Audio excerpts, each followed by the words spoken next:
everyone. Welcome to another episode of ours, Decoded. I'm your host, Yoshino. This is another Mindwave episode. I'm not sure if I put this out there before, but I want to state my intention for putting these Mindwave episodes out.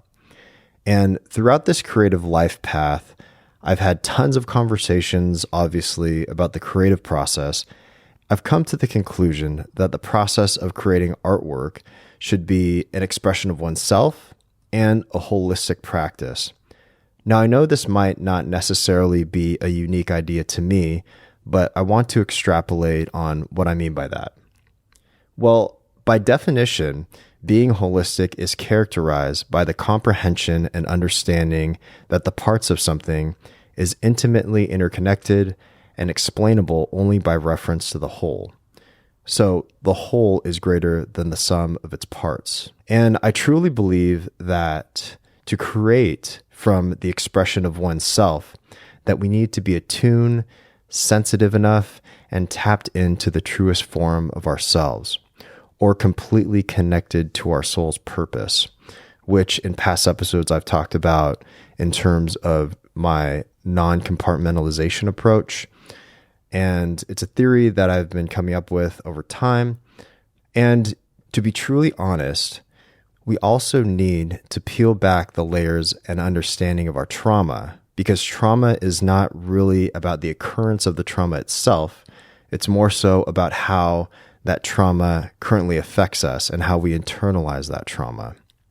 And when we can unravel that, whether it's through books or therapy or anything of that nature, we can then create an honest dialogue with ourselves and express that through our creations. I believe that we need to constantly be challenged. This is literally how we grow, and that can be expounded upon in various ways, where it's physically challenging ourselves, emotionally, spiritually, but we need to challenge our current ideas and current mindset. Something that I ask myself sometimes is, does it serve me to hold on to past ideas of myself? And when do we let go of things that do not serve us anymore? Recently, I've been very interested in the research and understanding of the cognitive sciences because I want to explore the creation of things from multiple angles. And the understanding of psychology and neuroscience, for instance, is extremely appealing to me. I believe that we need to examine ourselves from these different perspectives as well, because without being curiously self-reflective, we can encounter ourselves in a sort of confirmation bias about our current state of being. And what I mean by that is, let's say you just hang out with a certain group of people. Well, there's a confirmation bias that can occur if you don't hang out with people that are outside of that certain frame of reference. And so, which leads me to think, how can we dive deeper into the understanding of how we work, how our brains work, and how can we create new neural pathways to create more honestly? I think about these sort of things constantly, which leads me to the introduction of my guest for today. His name is Mark Wolynn, who is the director of the Family Constellation Institute in San Francisco. He is a leading expert in the field of inherited family trauma. His book, It Didn't Start With You: How Inherited Family Trauma Shapes How We Are and How to End the Cycle, is the winner of the 2016 Silver Nautilus Book Award in Psychology and has been translated into 19 different languages. His articles have appeared in Psychology Today, and his poetry has been published in The New Yorker. The way that I found out about Mark's work originally was from having a conversation with my girlfriend about his book. So I ended up reaching out to Mark to dive deep into his practice and to understand his point of view when it comes to dealing with trauma.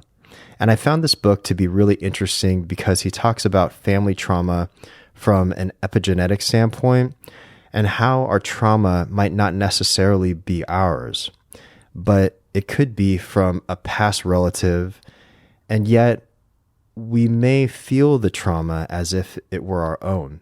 And he explains this in much further detail in his book and in this episode.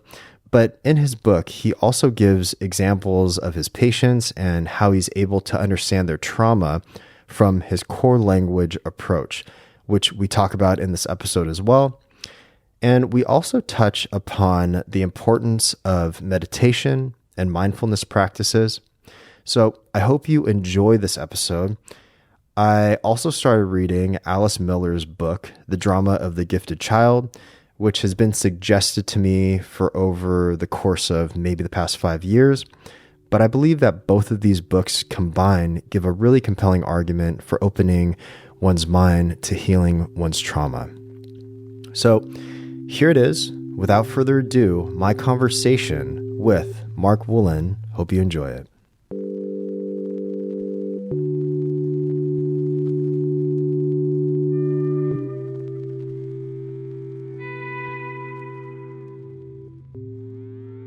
So Mark, thanks so much for being on the podcast. I really appreciate you for taking this time. Oh, thank you for having me, Yoshino.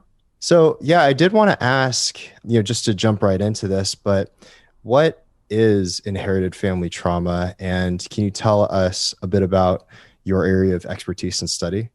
Yeah.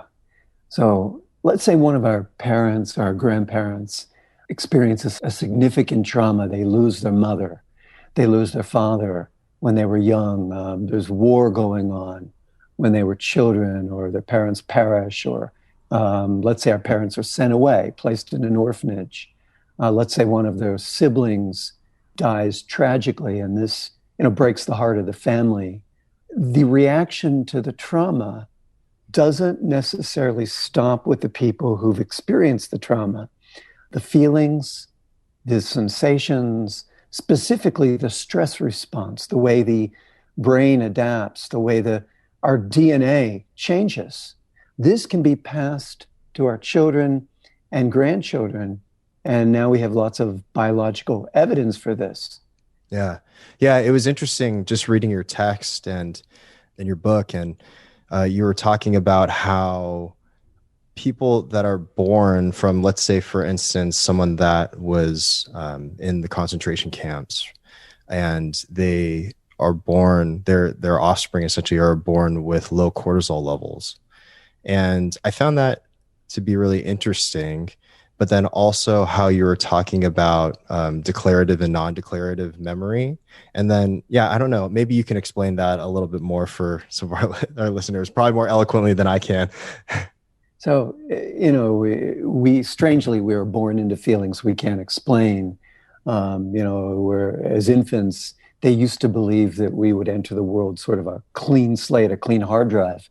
But to continue the computer analogy, there's an operating system already in place that contains the fallout of the traumas that our parents and grandparents have experienced. And here we are, born with fears and feelings that don't always belong to us. And we just think we're wired this way. We walk around thinking, well, this is how I am. When I hear loud noises, I shut down, or I don't like crowds, or, when my partner comes close, I shut down, never thinking that this could be connected to either our early experiences in utero or in childhood, or quite often to the experiences of our parents and grandparents. And, I think what I'll do is I'll give a little background of the science, why this happens. Sure. So when a trauma happens to us, it changes us. Literally, it causes a chemical change in our DNA. And this changes the way our genes function, sometimes for generations. So technically, a chemical tag, an epigenetic tag, will attach to our DNA after this thing that happens. And it'll tell the cells to use or ignore certain genes to help us survive or better deal with this thing that just happened, this trauma. And now the way our genes are affected will change how we act or feel. For example, we could become sensitive or reactive to situations that are similar to the original trauma, even if that original trauma occurred a generation or two ago. So we have a better chance in this generation of surviving this thing that happened to our parents or grandparents. I'll give an example. Sure. If our grandparents come from a war-torn country, so there's people being shot, or bullets flying, bombs going off, people being lined up, people being taken away, people being killed in front of us, put in camps, whatever. The people who've experienced it, who've witnessed it, they would develop and pass forward, but they would develop a skill set to help them deal with this thing. Maybe sharper reflexes, quicker reaction times, reactions to this violence to help them survive this trauma. The problem is, this is also what they're passing down. So we, a generation or two later, could inherit a stress response with the dials set to 10. And here we are preparing for this war, this catastrophe that never arrives because we're born in a different environment, maybe a more peaceful environment. And then we don't make this link that our anxiety, our hypervigilance, our shutdown, our depression, our shock, we don't make the link that it's connected to our parents and grandparents. Again, we just think we're wired this way. And now we're learning that these gene changes can be transmitted to our children and to our children's children. You were talking earlier about the cortisol levels. And, this is another facet of it. There's a woman, a neuroscientist named Rachel Yehuda, who's one of the first to talk about epigenetics in this way. It's 15 years ago. She works, she's from Mount Sinai Medical School and in New York. And she discovered that as she was working with the children of Holocaust survivors, she was discovering that the children were experiencing the same trauma symptoms as their parents who had survived the Holocaust themselves. Specifically, the low levels of cortisol, not high levels. She talks about the low levels of cortisol. That's the stress hormone that gets us back to normal after a stressful event. And then she's also the one that does the study after the World Trade Center was attacked during 9/11. And she looked at babies who were gestating, who were in their mother's wombs. And if the mother went on to develop post-traumatic stress disorder, the child went on to develop post-PTSD. In fact, these babies were smaller for the gestational age. They were born with 16 genes that expressed differently than children who weren't in pregnant bellies during the attack of the World Trade Center. Rachel Yehuda, she also tells us that you and I are 3 times more likely to have symptoms of post-traumatic stress disorder if just one of our parents had PTSD. And as a result, we're more likely to struggle with depression, anxiety. She talks about, there's many people in the field right now looking at humans, but I want to make the link to animals because animals give us that 3-generational link. So, she talks about how, we can clearly see a 2-generational link, but now they can use mice and extrapolate even further and see a 3-generation link. And that's because mice and humans share a very similar genetic makeup. Over 90% of the genes in humans have counterparts in mice, 92, 93%, with over 80% being identical. But the significant thing is you can get a generation pretty quickly in mice, 12 to 20 weeks, where it's 12 to 20 years in humans. So that just opens this whole big field of study where now they, traumatize mice in labs by, often by separating them from their mothers, which is very common. Maybe taking the baby mice away for a couple hours a day. There's this one study at Emory Medical School in Atlanta where male mice are made to fear this smell, this cherry blossom-like scent. So every time the mice smell the scent, they shock the mice. And then they can see right in that first generation that the mice have changed. Their brains have changed. Their blood's changed. Their sperm's changed. In other words, right in the brain, there's enlarged areas where now there's a greater amount of smell receptors. So these mice can sniff the scent, smell the scent at even lesser concentrations, which is protecting them. It's giving them this precautionary advantage. They can smell it. Now, this brain adaptation that's now protecting them, this is what's passing generation to generation. So the researchers have this idea. What if we take some of the sperm and we inject female mice who weren't shocked, who didn't experience the smell, and let's look at their children. Well, that's what they did. And the crazy thing is what happens in the next 2 generations. These baby mice, without the learning from the parents, because these are the offspring of the mother who's not shocked. Mm-hmm. These mice, these male mice in the 2nd and 3rd generation, the pups and the grandpups, they've inherited the stress response. Now, here's what happens. Just by smelling the smell of the cherry blossom-like scent, these mice become jumpy and jittery. They've inherited the stress response without directly experiencing the trauma. Yeah, and it's really interesting because you would talk about various stories within your book and how there would be something that would trigger someone. For instance, I think you were talking about someone that I think she was about 24 years old and she was talking about being vaporized, for instance. Yeah. And how you were able to essentially, through your core language approach, which we can get into a bit, but how you were able to listen and through language and verbal and nonverbal cues, be able to understand that, after you had conversations with her, obviously, that was linked to her grandparents. Was it grandparents or parents? Yeah. Her grandmother was. I'll tell the story. It's a good story, sure. and it's interesting, and it'll take us into this idea of trauma language, core language.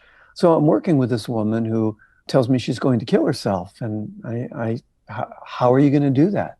And she said, well, there's my relative works in the steel mill, and there's these big vats of burning steel, and I'm going to get into the mill, and I'm going to leap into this vat of burning steel. And I said, tell me more. And she said, I go, why that way? And she goes, well, my body will be incinerated. I'll be vaporized. I'm going to vaporize myself. My body will be incinerated. And of course, I've learned, my background is poetry and creative writing, and I've learned to take language seriously and to listen when we say things, that we're not just speaking in a flowery way. Our language has meaning. It has potency. It has content. And so I start to ask her questions, because I'm thinking who either died in a fire or who was incinerated in the Holocaust. And she doesn't look Jewish to me, this woman. And I say to her, did your family members ever, this was my first question, ever experience the Holocaust on either side? Because I've learned in this work that it's the victims and their families, as well as the perpetrators and their families, that can exactly. That's crazy finding, but this is actually, it doesn't matter what side of the trauma our family sits on, we can experience a continuance of the victim dynamic or the perpetrator dynamic on either side. But getting back to this young woman, I said, did anyone in your family ever take part in any way or experience trauma from the Holocaust? And she said, yeah, my grandmother, she lost everybody in the Holocaust. They were all killed. They were all incinerated at Auschwitz. And she was the only one to survive. And then she said, but we were never allowed to talk about it. You never, ever mentioned the Holocaust to this grandmother. She married a Catholic, a Polish Catholic. She came to this country. She was now totally Catholic. And she had pushed away, dismissed her Jewish origin because it was too painful. So, we'll talk about this later, I'm sure, but whenever we push away or reject or exclude that which is the truth, it seems to continue. But anyway, this idea of trauma language is very potent for me as a listener and as a therapist and someone who works with trauma daily. Definitely. It's what I call core language. And to give you an idea, it's not just after a trauma we are changed in our DNA. That's true. How our DNA expresses changes in the trauma. But also when a trauma happens, clues are left behind in the form of emotionally charged words and sentences that form a breadcrumb trail. And when we learn how to listen and follow this trail of language, it's like finding the missing piece of the puzzle, which allows the whole picture to come into view and then can finally give us a context to why we feel the way we feel. Yeah. I'm going to get technical for a minute because it's important. Sure. It's essential that we learn to listen to this language because, as we know from trauma theory, when a traumatic event happens, significant information about the trauma bypasses the frontal lobes. So the experience of exactly what happened in the trauma, it goes missing. It can't be named or ordered through words, through those processes in our brain, because our language centers become compromised in a trauma. And then without language, our experiences are stored in fragments of memory, fragments of body sensation, fragments of images. We remember some, but not all, or we remember certain things, but not other things. Fragments of language, which I'll get into, fragments of emotions. It's like the mind disperses and essential elements of the trauma get separated. Basically, we lose the story, and we never complete the healing. Yet what I've discovered is these pieces, they're not lost. They've simply been rerouted. They kind of submerge. They go underground. They go subterranean. And they resurface whenever something similar happens. They resurface in what I call verbal trauma language and non-verbal trauma language. So when it's verbal, take that woman's story, the 24-year-old woman. If we take her story, her verbal trauma language is, I'm going to die, kill myself, and I'm going to be vaporized and incinerated. That's verbal trauma language. Non-verbal trauma language is we look for physical or emotional symptoms that show up after nonverbal, that show these symptoms that show up after an event, a terrible event or an unsettling event. We look for fears, anxieties or fears that strike suddenly when we reach a certain age. Often it's the same age that something traumatic happened in the family history. I don't remember if her grandmother was the same age when she began hearing, having these suicidal ideations. I forget what I said in the book, but there would have been non-verbal trauma language, meaning something happened similar in her life that would have said, I need to die, which would have happened to her grandmother. I lose everybody. I have survivor's guilt, and I need to die. I can't live if my mother, my father, and all my siblings died. So similar to this woman, something would have happened where she lost connection with somebody close, which would have spurred on the nonverbal trauma language of the suicidal ideations. So there's other things that happen. We look for the depression. We look for the destructive behaviors, the self-sabotaging behaviors that arise after a situation that's similar to this trauma in the family history. Yeah. And not only that, the last thing I'll say is nonverbal trauma language can also show up in it's mirrored in our relationship struggles, who we choose, the type of person we choose as a partner, how we're treated in a relationship. It also shows up in the repeated ways we deal with money, with success. All of this forms that breadcrumb trail that we need to follow. So let's say I were a new client of yours.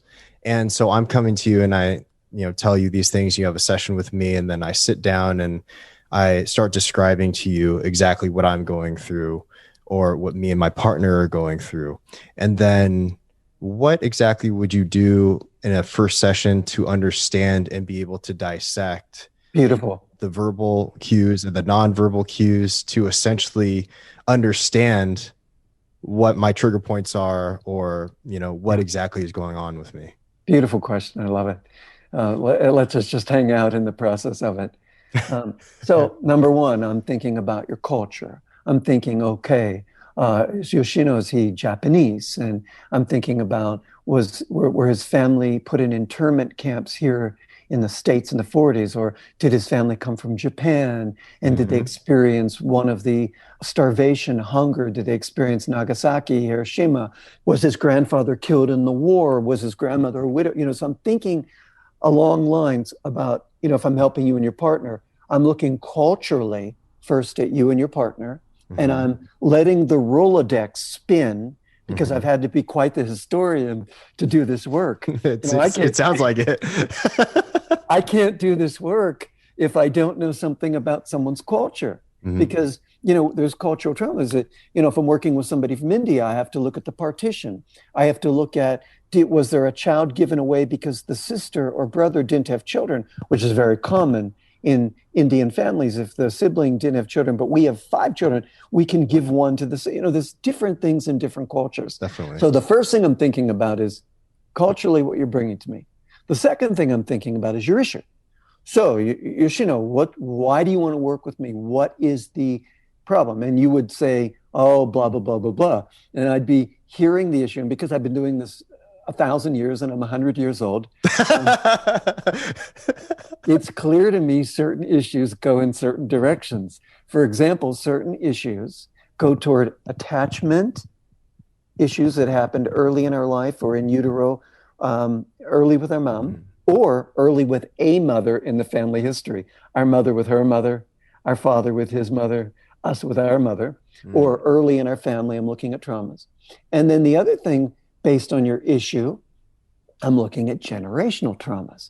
For example, and then apart from that, a third thing I'm doing, I'm saying, hey, Yoshino, tell me about your worst fear. What's the worst thing that could happen to you if things went terribly wrong, if things suddenly fell apart? What's the worst thing that could happen to you? And this will bring up your trauma language. For example, we either say, I'll be abandoned, I'll be left, I'll be hurt, or I'll hurt somebody, I'll do something terrible, I'll be hated. And these two types of language go in 2 different camps. One type of language goes toward attachment, which is, I'll be rejected, I'll be abandoned, I'll be powerless, I'll be helpless, I'll be annihilated, I won't exist, I won't matter, I won't be important. All goes toward mother trauma. And then there's another type of trauma, which is generational. And that type of language is, I'll harm a child. I won't deserve to live. I'll be put in jail. I'll be hated by the people closest to me. I'll do something terrible and won't deserve to live. I'll go crazy. I'll be locked up. But you hear the different quality of the language? Totally. Exactly. Yeah. So it's really easy in a way, because based on what you tell me, I already am spinning a Rolodex as to what other questions I'm going to ask you based on your issue and your trauma language. And then, of course, I'm going to take a traumagram, a genogram, a traumagram, looking at the traumas in your family history. And it's profound, really, how when you open the door, this is what I teach therapists all day long in my trainings. Hey, guys, it is not hard to know what's going on when we listen. When we listen to the trauma language, when we hear the issue, it guides us. Almost it's an art form in a way. Healing is an art form. I talk about this in the book, but I talk about how, and I lead the reader to be able to make his own or her own core language map in the book to be able to figure these things out. But I talk about healing as an art. I talk about, it's really finding the right healing language, but you can't say it too early or the client won't hear it. And it's really about finding the right healing image, but you can't come to that image too early or the client won't experience it. It won't ground in the body because it has to be the right timing. And then when you think of creating a poem, you hit an image, you hit the right precise language in the poem, you hit the right image in a poem, and you can't hit either of these too quickly. It has to be found at the right timing in the poem. And, my background in writing poetry, and my background in healing, they're not dissimilar. And I talk about this in the book, that really it's about to help someone heal timing, language, and image. Hmm. That's really interesting. Yeah, there's this, you know what I find interesting about this too, and it seems like you've been able to combine multiple areas of study. There was a specific thing in your book that you said that really stood out to me, and let me just read it back to you. No experience is wasted. Every experience that happens to us has merit, whether we recognize the surface significance of it or not. Everything in our lives ultimately leads us somewhere. And then you also had a quote from Carl Jung: who looks outside dreams, who looks inside awakes. And those, your quote and also the quote that you included from Carl Jung really stood out to me, because it seemed like, just from the background, your personal background and you reconciling your differences with your mother, because, you went to all these spiritual gurus and, you had this eye issue. And, you thought that at the particular moment, you thought that you were a spiritually awakened person, right? And then so when they... What a joke. but it's interesting, because I think life humbles us a lot in that way, to be able to listen. Yeah. And it seems that you've really honed into that power of listening to yourself.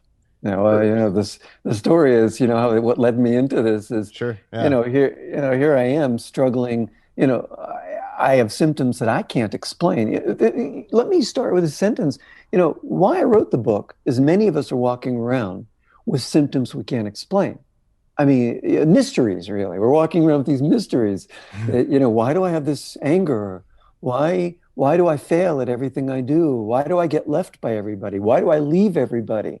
Why am I struggling with this condition? And, here I am losing the eyesight in one of my eyes and going to the doctors, and they're telling me I have this chronic form of retinopathy. It's only getting worse. It's not going to get better. And the doctors are telling me, look, the way it's progressing, we don't like it. You're probably going to lose the vision in your other eye too. And here I am thinking I'm going to go blind, and I'm pretty freaked out and I'm desperate. So I go on this journey. I drop everything. I leave my city. I leave everything, my family, my city, my work, my relationship. And I just start traveling. Oh my God, this is back in the very early 90s.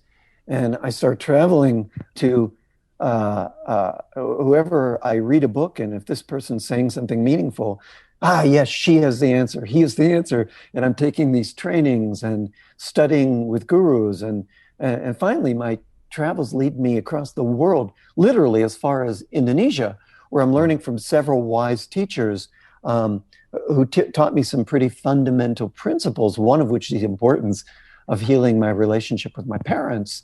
But before I could really do that, I had to heal what stood in the way. But I don't know it at the time. It's inherited family trauma, of course. But no, let me go into that. Specifically, the fact that this anxiety that I had inherited was coming from each of my grandparents who was an orphan. All four of my grandparents is orphaned in some way. Three of them lose their mothers when they're babies or toddlers. And one of them loses her father when she's one, but ultimately loses her mother too in the grief. And this anxiety, this is the real cause of my vision loss. So just like my parents had inherited or are the children of parents who are orphans, they can't get enough. They don't get enough because they weren't given enough for them to get enough. I've inherited this feeling of being broken from a mother's love. And this is what's passed down in my family.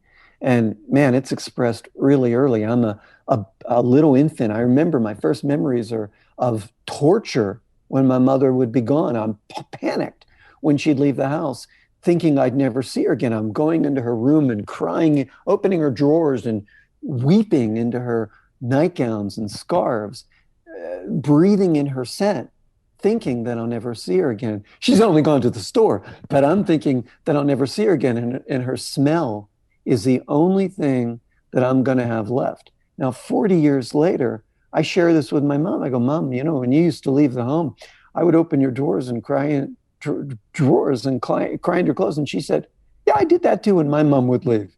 And then my sister reading the book said, you did that too. I did that when my mother. Wow. Afterwards, I realized the family trauma was we think we're never going to see our mothers again. Um, and and all we would have left is their scent, which would have been true for each of my grandparents. All they did have left was a house coat of their mother's, some scarf, that would have been true. These babies would have, all that's what they would have left. And anyway, after healing the broken bond with my mother, because you're right, these gurus kept leading me home. They kept Mhm. saying, I kept saying, I've developed I was a great meditator and I've been meditating for a long time. And I remember walking to the front of the line. I'm going to get to the front of the line. I took 8 hours to be in this line. I'm going to get to the guru, and the guru is going to say to me, wow, you're a great meditator. Instead, the guru humbles me and looks right through me and says, go home and heal with your parents. And it was hysterical. I'm going, what? Because I didn't think I needed my parents anymore, but boy, was Yeah. I wrong. The guru could see right through me. He could see what I couldn't see. That the meditation skills I developed was, not to knock meditation. I meditate every day, but what was a defense again, was almost like a spiritual bypass in a way. Was a Mhm. defense against feeling the deep trauma. Like I couldn't meditate it away. I had to go into this trauma and heal this trauma. So what was beautiful Yeah. was after doing this work, my eyesight comes back. I didn't even expect that, and afterwards I felt compelled to share these principles that I learned. And ultimately I developed this method for healing the effects of inherited family trauma. Yeah. And can you speak a little bit about just the honesty that's involved with trying to, well, be honest with yourself and how that, first of all, bleeds into the relationships that you have and the people that you surround yourself with, but also being that in tune with yourself and being that honest with yourself. How, because I feel a lot of the times that a lot of the answers to our questions and problems, they're already within us, but we Yeah. need to turn the key to essentially unlock it. Yeah. I get it. I get your question. I love it. I love the question. Um, So, my at first I had just eye problems. And I'm thinking that this eye is a problem. And I'm going through Western medicine and East, everything I'm doing is making it worse. I'm juice mm, fasting and I'm taking supplements and acupressure and, thinking that the eye is the problem. Really, eye's the guide, eye's the wisdom. The wisdom is all unfolding. And we often look at our issue as the problem rather than the guide. And so, our symptoms are, in a way, spiritual directors. They're signposts. They're leading us toward something. They're not mhm, screwing up our lives. mhm, In the sense that that's how we hold it, like, I don't want these symptoms, rather than how are these symptoms speaking to me? What are they leading me toward? What's really being said in the language of my symptoms, the core language, how I mhm. describe, the woman saying, I want to vaporize myself, I want to incinerate myself, tells me the whole story, right? She's telling me, help me peel back the curtain. Help me look at the Holocaust drama of my grandmother and what's inherited forward and what we've inherited. So, your question is twofold, that our symptoms are leading us, and we have to be fearless in a way to go inside and to follow how we're led and to look at what's uncomfortable and to feel what's uncomfortable, our grief, our pain, our the trauma patterns that we hold, the way we tighten our bodies not to feel something, Mm. the way we shut down, the way we dissociate not to stay with what's intolerable. I almost want to say to the listener, look, each of us carries an intolerable loneliness, an aloneness inside our bodies. And because we don't want to feel this intolerable aloneness, this loneliness, we find ways to avoid it. We go on our cell phone and we like something on social media, or we go on Instagram, or not to knock these social media platforms, but we go for the dopamine hits. The neuroscientists have tell us that we get a dopamine hit every Of time course. The apps are designed that way. every time we feel liked, or we get liked, or we like somebody, we feel better, but it's an avoidance technique. Or we exercise too much, or we drink, or we smoke, or we talk on the cell phone, or we text not to feel. So many of us are doing these behaviors not to feel what's internal. So I like your question, because your question is very directive. It's telling us that we have to go inside and feel often what we don't want to feel. And we have to hear and listen to and respect our symptoms as guides. We have to respect them rather than say, damn, I want this symptom to go away. It's to say, oh, great symptom. How are you guiding me? And how can I follow you? And how can I listen to you? And how can I hear the bigger story behind the symptom? Yeah. Mm-hmm.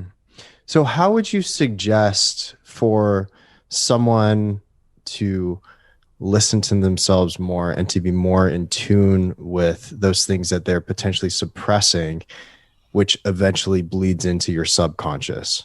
Yeah. Well, I'm a big fan of meditation. Yes, we can use spiritual practice to spiritually bypass, but we can also use spiritual practice to be in tune. So I like spiritual practices that are body-based, that are how would I say this?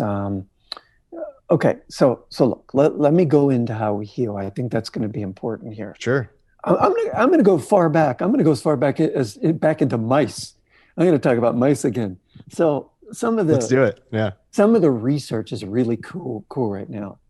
So when these mice that they traumatized, like those mice that they made to be afraid of the cherry blossom scent, the researchers went further. They found that if they take these traumatized mice and expose them to positive experiences, they can reverse the trauma symptoms. Technically, they can change the way the DNA expresses. Technically, they can inhibit the way, inhibit the enzymes that cause DNA methylation and histone modifications. These are two of the mechanisms of transgenerational epigenetic inheritance. So there's these researchers right now that are doing some really cool things. For example, the guy that made the mice fear the scent, he made them not fear the scent by repeatedly exposing them to that cherry blossom-like scent and not chalking them. So after a while, these mice no longer showed the heightened sensitivity to the scent, and their sperm, this is really important, their sperm lost the fearful epigenetic signature that passed to future generations. Yeah. So now all of a sudden, we can have and here's where I'm going, we can have positive experiences, and it can change the way our brain functions, the way our DNA expresses. And this is important because we're all grappling with this trauma brain, this overactive limbic brain that's helping us stay safe, it thinks, by every time we experience something that the amygdala, that the limbic brain feels is unsafe, it's sending out alarm signals to the alarm tower saying, tighten your body, leave your body, shut your throat down, pull in your chest, because it thinks it's keeping us safe. Yeah. Which isn't really true. It's keeping us repeating trauma patterns. Definitely. Yeah. So we've got to, sorry, go ahead. Oh, no, I was going to say that it sounds like essentially training yourself to be sensitive enough to understand the intentionality of your actions in order to create new neural pathways for you to break down your trauma, to take the negative experience and turn those negative experiences into positive experiences. That is kind of what it sounds like. Am I correct? You're so spot on. That's perfect. Yeah, we've got it now. We've got to find a way to calm our brain's stress response, because we're all dealing with this stress response. Some of us that have experience quite a lot of trauma, our amygdala is twice its normal size. And that's whether we've inherited that stress response from our parents or grandparents, or the traumas happened to us in early life. But as you said, to heal, we've got to change our brain. We've got to practice, we've got to have positive experiences that can make a significant change in our brain. And then we've got to practice the new feelings. And this is where I'm going, because you asked me, how do we do this? Then we've got to practice the new feelings and the new sensations that are associated with these positive experiences. And when we do this, yes, you're right. We not only create new neural pathways, our neuronal structures start wiring together in this new way, but we also begin to stimulate the release of feel-good neurotransmitters in our brain, like dopamine and serotonin and GABA, or even when we do this work, we begin to release feel-good hormones in our body, such as estrogen or oxytocin, the love hormone. Yeah. And even the way our genes are involved in our body stress response, this can change. This can function in a different way. Literally, literally, we can change the way our DNA expresses. Now, these positive experiences can be anything, like practicing, I teach in my book, practicing receiving comfort or receiving support. The way that client, every time she was going to feel suicidal, every time she thought she was going to jump into that vat of molten steel, instead she felt all her Holocaust ancestors holding her, which was one of the healing interventions. She felt surrounded by this great love, which was able to elevate her brain function. Yeah. So these positive experiences can be comfort, feeling supported, compassion, having a practice of gratitude, having a practice of generosity, doing something kind for someone every day, a practice of loving kindness, just breathing in and breathing out, loving kindness, a practice of mindfulness, really anything that allows us to feel strength and peace and joy inside. Because these types of experiences, combined with curiosity, wonder, newness, awe, novelty, these experiences change, they feed the prefrontal cortex, and they can help us reframe that stress response so that it has a chance to calm down. So our limbic system can downregulate. The idea is to pull energy away from the limbic system because it's running the show, and engage, our overactive amygdala, and bring engagement to the forebrain, specifically our prefrontal cortex, so we can integrate these positive experiences and our brains can change. Yeah. So essentially, being aware of those negative patterns that we've built, whether it's predisposed or patterns that we currently have, and being conscious of those neural pathways. Like, let's say someone has amygdala that's double the size of maybe a regular person. In terms of the neuroplasticity effect of that, by thinking positively about certain negative experiences, can you actually decrease the size of that particular part of the brain? So, but I would add to that. I would say not just by thinking about positive experiences, but by experiencing and practicing in the body. This leads me back to your question. Look, we know from mindfulness studies that practicing mindfulness actually shrinks the amygdala and thickens the prefrontal cortex.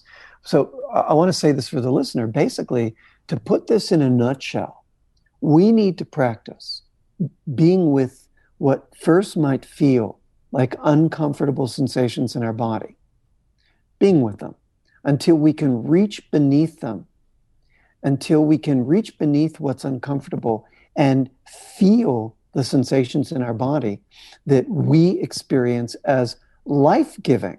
For example, when I'm in my meditation, can I feel waves of energy? Can I feel warmth? Can I feel pulsing of the blood through my body? Can I feel tingling when I sit in what I experience to be my core? Can I feel a softening Where my chest used to be tight, can I feel it softening or expanding? Can I feel blood flowing? Again, waves or streams of energy coming up through my feet, or my breath expanding my lungs, or feeling a warmth in my body where before I wasn't even in my body. And then we need to be able to hold these positive sensations of pulsing, pulsing, warmth, expanding, opening, stillness. We need to be able to hold these sensations for at least a minute, Yoshino, and then do this 6 times a day. So hold what's positive in our body at the level of sensation 6 times a day, a minute each time. And that can be enough to change our brain, to calm our stress response. It's essential that we learn as busy humans who are distracted to feel what's positive in our body and let it affect us physically, viscerally, spiritually, emotionally, and trust the feeling of it in our body. That's powerful. I love it, man. This is this is a very enlightening conversation. So I have one more question for you, and I generally ask this to each guest, but do you have any advice for artists and creatives? I love that question. Yeah, I do actually.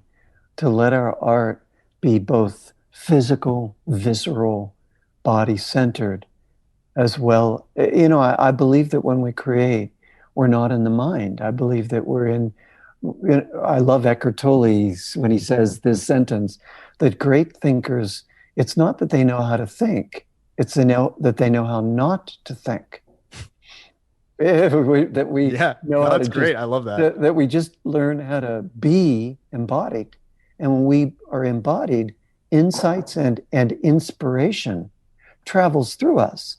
And it doesn't come from us, it comes through us. So the more we learn how to be embodied, the more we bring a different type of creativity and inspiration through us, that we're not thinking, we're not going out to get it. We're not thinking to get this inspiration.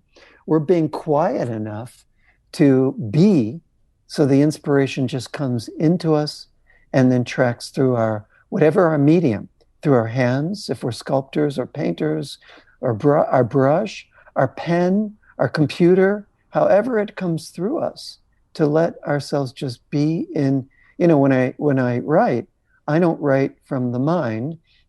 I write from, and I write every day, more or less. I wake up and take in whatever inspiration I wake with, and I write. I don't know what I'm going to say. I just let the pen start writing, or the fingers start typing, and I have no idea what's coming out. I'm usually stunned what poetry is coming out, because it isn't mine in a way. And in a way, I don't own it. I'm just fishing in the bigger stream. I remember Bob Dylan, I think, or was it Arlo Guthrie years ago, was talking about, I hate to fish downstream, Arlo Guthrie said, from Bob Dylan. And in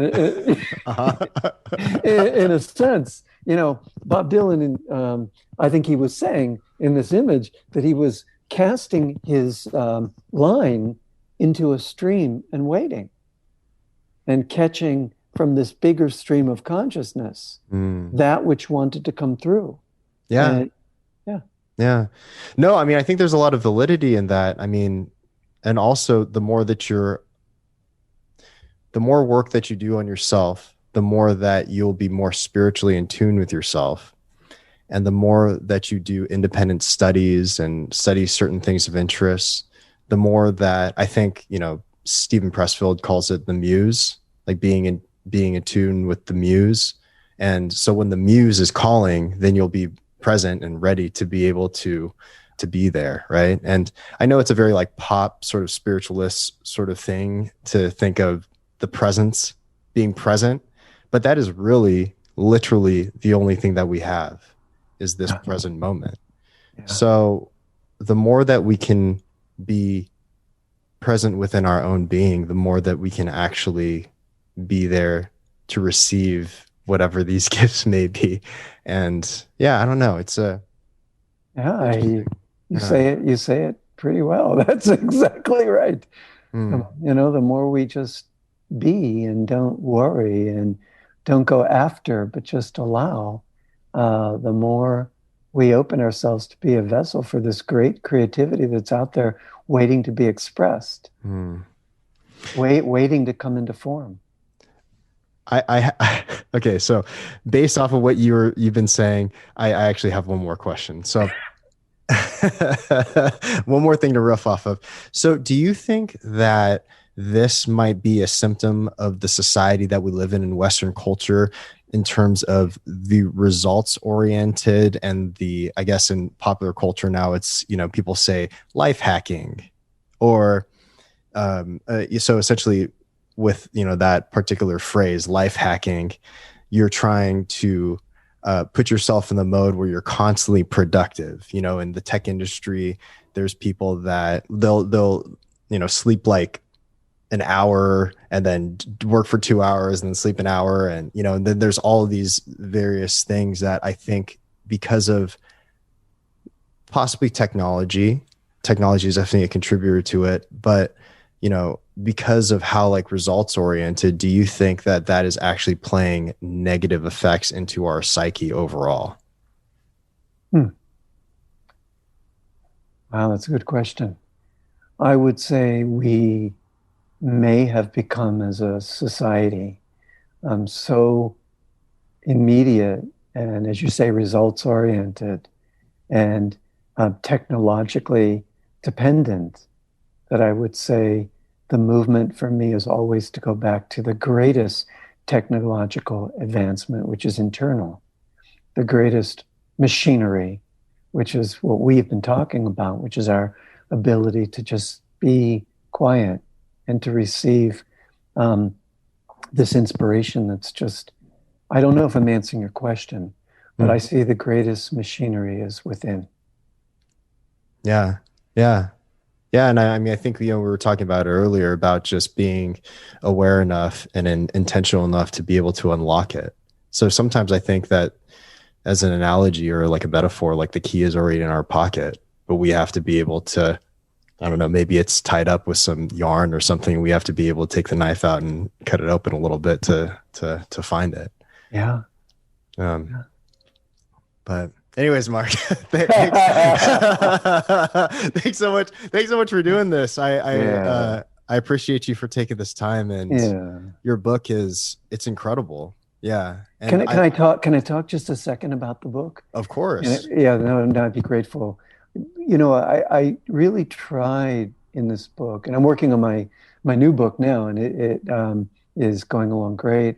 Nice. But this book that I've written, I really tried to take the reader on a journey. I said, look, let's become detectives together of this trauma language. Let's really look at what you say and what you do and what symptoms are expressing. And in the first part of the book, I tried to turn you into the detective who begins to uncover this language and begin to map it. And then in the second part of the book, I say, okay, now let's link it. Let's link it to what happened in your family history. Who felt that way? What happened that was similar?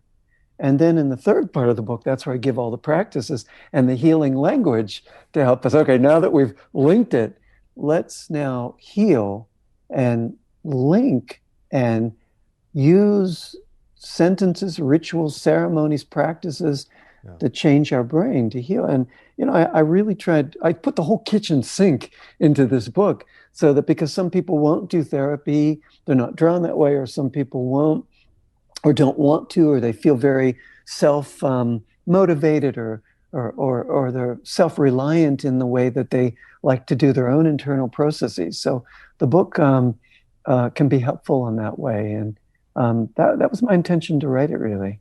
To help those of us that are struggling with a mystery, the one like I struggled with. Mm-hmm. Yeah. And I like how you prompt people with questions and exercises in order for them to unlock those things within themselves, even if it's, more from like a self-studying point of view. And I find that to be really helpful because you also give your own personal story and personal anecdotes, but then you also you give exercises, you give quotes from various people that are working in a similar field, or, even observations from Freud and Jung. And yeah, I don't know. It's just a powerful text, and you did a great job. Thank you. No, thank you. And if you're a listener and English isn't your first language, it's in 20 languages. So, oh, wow. Yeah. So it's in Japanese too. Oh, nice. I wish I knew Japanese. That's a whole intergenerational trauma thing that we can talk about later. All right, Mark. Well, thanks so much. I really appreciate you. Yeah. You're so well. Thank you for having me. I loved our conversation. It was fun. Yeah, definitely. All right. Music for the podcast is by Rarebit, aka Justin Dosher Hopkins. Creative producer is Noah Wainwright. YouTube and creative support is by Tyler Scully. Thanks for tuning in. See you next time.